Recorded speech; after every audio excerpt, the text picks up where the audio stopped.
Girlfriend আছে? হ্যাঁ girlfriend তো আছে। ওকে, তাহলে ডেয়ারই নেন। হ্যাঁ হ্যাঁ হ্যাঁ ডিয়ার। গার্লফ্রেন্ড তো লয়াল?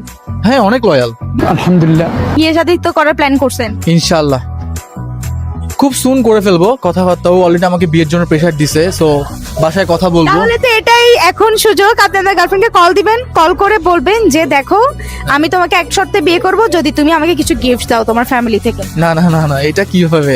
আপনি তো নিবেন না, বাট আমরা তো জাস্ট দেখবো ভাবি কি বলে। আচ্ছা ট্রাই করতে পারি। প্লিজ। চলো ভাই। হ্যালো, হ্যাঁ কি অবস্থা? কোথায় তুমি? এই তো বাসায়। তোমার কি অবস্থা? কই তুমি? এই তো আমি একটু বাইরে আসছি ফ্রেন্ডদের সাথে আড্ডা দেওয়ার জন্য। আচ্ছা তুমি বলছিলে না আমার বাসায় বিয়ের কথা বলার জন্য?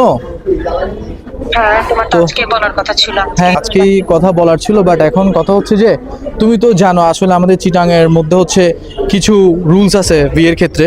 সেটা হচ্ছে মেয়েদের ফ্যামিলি থেকে ছেলেদেরকে অনেক গিফটস দেয়, অনেক কিছু দেয়।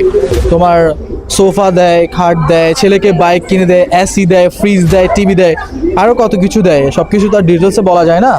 তো এখন তুমি যদি বলো এগুলোকে গিফট বলো না, এগুলোকে ডিউরিং রিলেশনশিপ তো তোমার এত রিকোয়ারমেন্ট, এত কন্ডিশনস, এই দিতে হবে সেই দিতে হবে, এগুলো তো ছিল না।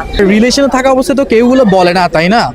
কজ রিলেশনে থাকা অবস্থায় তুমিই বলছিলে যে জান তুমি ছাড়া আমার আর কিচ্ছু লাগবে না, তুমি হলেই হবে। ওকে বাবা জান, আমি এখনো বলতেছি তোমাকেও লাগবে আমার, আর ওগুলো তো আমার ফ্যামিলির লাগবে। আর একটা খাটের মধ্যে তুমিই ঘুমাবা, তাই না? তুমি কি এখন কি নিজের সময় কি তোমার ফ্যামিলি থেকে খাটটা নাই? না ফ্যামিলি থেকে খাট আছে, বাট তুমি এটা আমাদের রেওয়াজ নো ফইনি হড়ে আর এই তুমি ফোন নিয়ে কাকে বলতেছো? যে তুমি আমার ফ্যামিলি ব্যাকগ্রাউন্ড জানো তুমি? তুমিও ফকিন্নি, তোমার ফ্যামিলিও ফকিন্নি, তোমার চাচত গোষ্ঠী পুরো আর বিয়ের জন্য তোমার চোদ্দ গোষ্ঠী ফ্যামিলি খানদান বংশ কি লেভেলের ফকিন্নি তুমি চিন্তা করতে পারতেছো? আরে কিসের ফকির? শোনাই হ্যাঁ হ্যাঁ হ্যাঁ হ্যাঁ বল বল শুনতেছি। রিলেশনশিপটা ব্রেকআপ করার এমনি তো আমি একটা রিজন খুঁজতে। শোন, আমার ফ্যামিলি, আমার বাপে আমার জন্য কানাডিয়ান একটা ছেলে ঠিক করছে। ফুল ফ্যামিলি কানাডাতে থাকে, খুব সুন তারা আমাকে দেখতেও আসবে, এবং তারা কানাডার সিটিজেনশিপও পাই গেছে, এবং বিয়ের পর ওখানে কানাডা যাইতে আমার বেশি দিন লাগবে না। एकदम इन्होंने वक्त बदल दिया, जज्बात बदल दिए, जिंदगी बदल दी। তো তখন সুরতো নাই, অনেক কিছু নাই না, সুন্দর ফরওয়ার্ড ফিগার আছে। আমি জাস্ট তোকে একটা প্র্যাঙ্ক কল দিছি।